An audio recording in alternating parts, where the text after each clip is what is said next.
Hi everyone.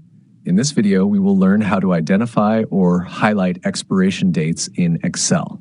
Here I have 10 products along with their expiration dates.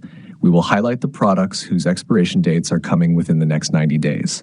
First, select all the date cells. Now go to the Home tab, click on Conditional Formatting, then New Rule. Select Use a Formula to determine which cells to format. Now, in the formula box, write this formula equals and A2 equals today, A2 equals today, 90. Replace A2 with the first cell of your selected date range.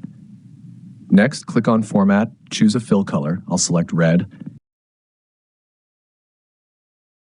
and click OK. Then click OK again. That's it. Excel will now automatically highlight all expiration dates that fall within the next 90 days. As days pass, the highlights will update automatically. To learn more useful Excel tutorials, watch my other videos. Thanks for watching and subscribe.